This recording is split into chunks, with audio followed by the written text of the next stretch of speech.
Happy fall, everyone. Welcome to my channel. This is part 2 of my fall wreath. In the last video, I showed attaching the deco mesh with different techniques, and I used different sizes of deco mesh. Now, I used E6000 glue first to attach these two chenille stems, and then I went over it with hot glue. While that dries, I am going to make the bow. I'm using several different ribbons.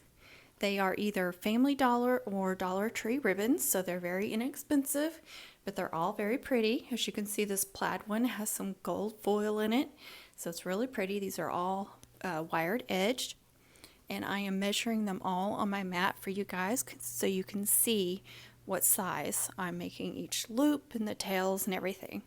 I normally don't measure my bows, I just kind of eyeball them, but I wanted to do that for y'all. Now I hand tie all my bows. I don't have any kind of bow maker, so do this however you want. If you have a bow maker, by all means use that. If you don't have to have one. You can make beautiful bows without a bow maker. So just whatever you want to do, however you want to make them. It's very easy to make a hand-tied bow. Just always make a loop, twist the ribbon, and make your next loop, twist the ribbon. Just keep on doing that. The reason why you twist the ribbon is so the pattern is always on top, or the top of the ribbon is always on top of the bow. That way you always get the prettiest part on top.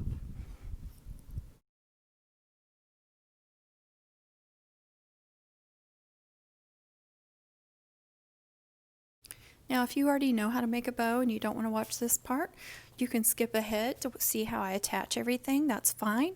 I will try to put a timeline in the description so you can see where each section of the making of this wreath. That way you can just click on whichever timeline you want and you can go to that spot.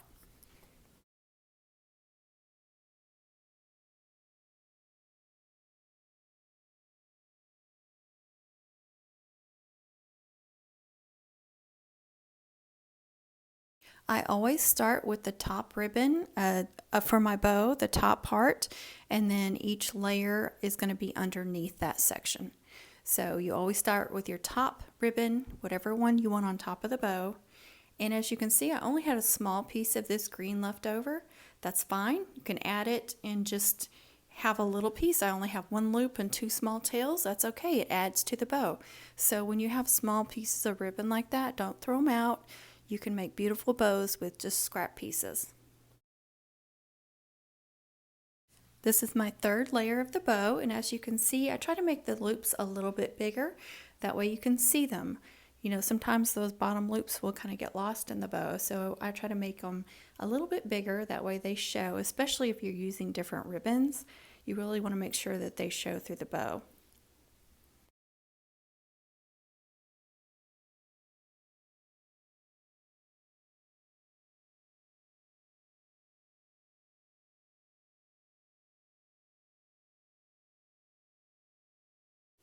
Now for my last layer, as you can tell, I did a pattern and then a solid, a pattern and then a solid. I like to do that to kind of break it up a little bit. And this pretty orange I actually got from my wholesaler, so I can't tell you where I got it from.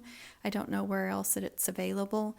It's kind of a linen type fabric, and it's orange, but it's kind of got a little bit of white through it. So it kind of reminds me of like a heather print, like the heather grays, except it's orange and white, mostly orange. But I thought this ribbon is great for fall, for Halloween, and then of course I can use it on homecoming mums. So I really love this ribbon. Now you just want to tie your chenille stem through the center. Make sure you get all the loops in there. Tie it tight, twist it a few times. Now you just want to fix all your tails and loops and then cut all the ends and make them pretty.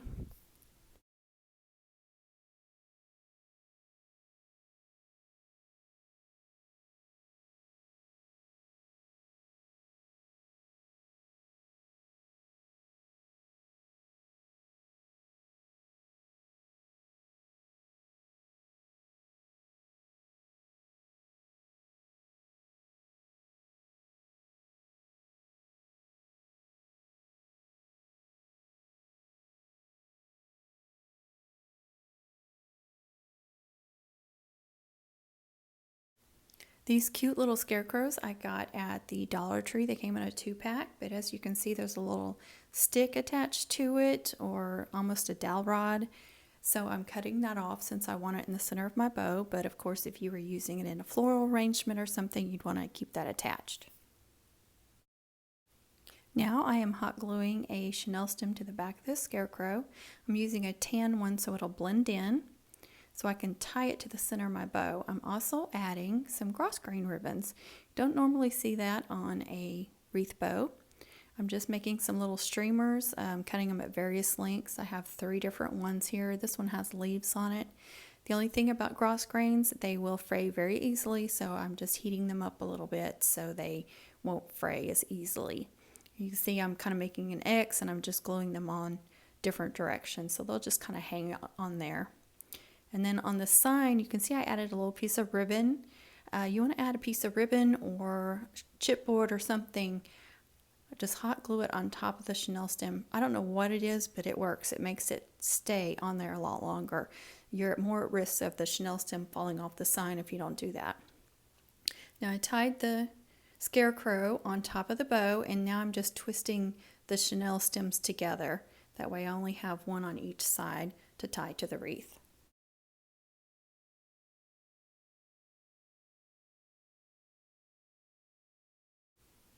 Okay, when you tie your sign to the wreath, just go underneath and make sure that you get at least 1 wire from the wreath form between the chenille stems.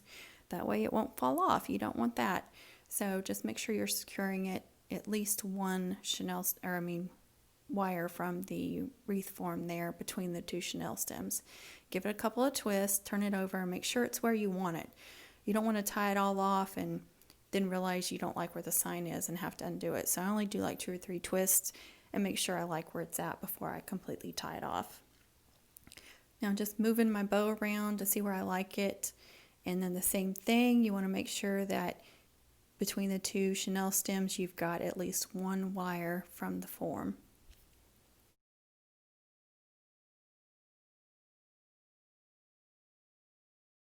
After you twist it off, you want to make sure you kind of tuck it in so that chenille stem is not sticking out. You don't want it to scratch a door or poke anybody.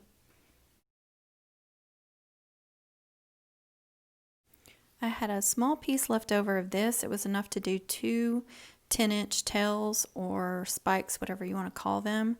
So I'm just cutting the ends of these 2 pieces of ribbon. And then I'm going to cut my orange, and I'm going to make the orange just a little bit longer. Usually you cut these at 12 inches. So those plaid ones were a little bit too short, but that's okay. You're going to still be able to see them.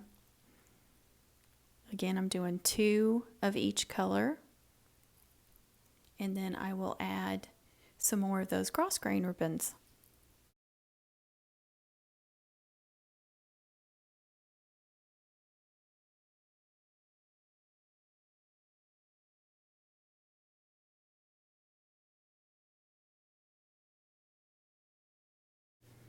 You just want to tie them off with a chenille stem again, give it a few twists so it's nice and tight, and then figure out where you want it on your wreath form. Just attach it like you've attached everything else. Make sure there's a wire from the form between the 2 chenille stems. Tie it off and push that up in there. Now you just move your tails around where you like them. Spin them around. As you can see, those grosgrain ribbons just add a little something extra to the little bows and to the wreath.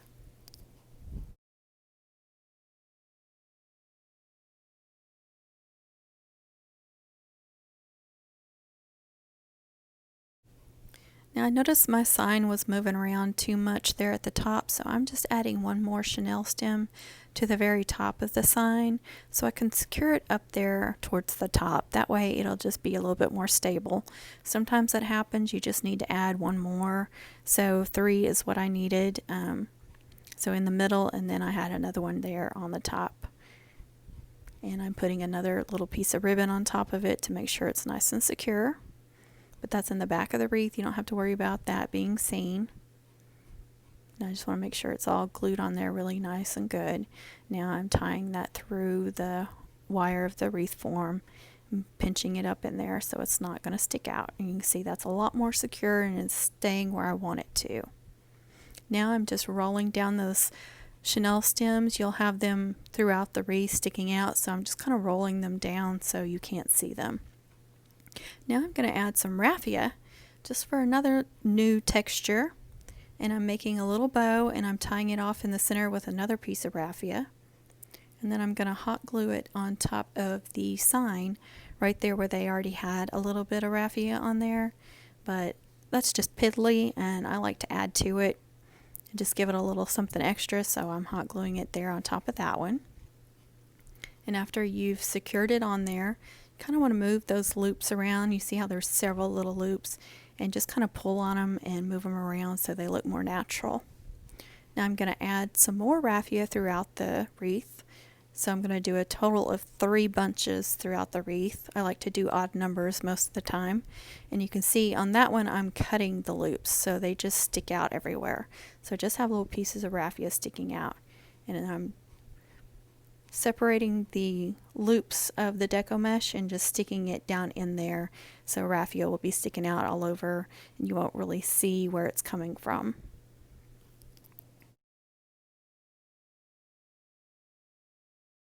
Now I always try to add some kind of hanger to my wreath just to give people another option of hanging it, because sometimes you can't get it to hang right on the wreath form. So I always add like a chenille stem or some twine or something just to give them that extra little hanger. And then I am also adding that last little bunch of raffia. So it's in 3 places kind of spread out. Okay guys, that is the end of the video. I hope you liked the way it turned out and I hope this information helped you. Please like, comment, subscribe, tap the bell for notifications, comment. I appreciate all your support. Thank you. Happy fall.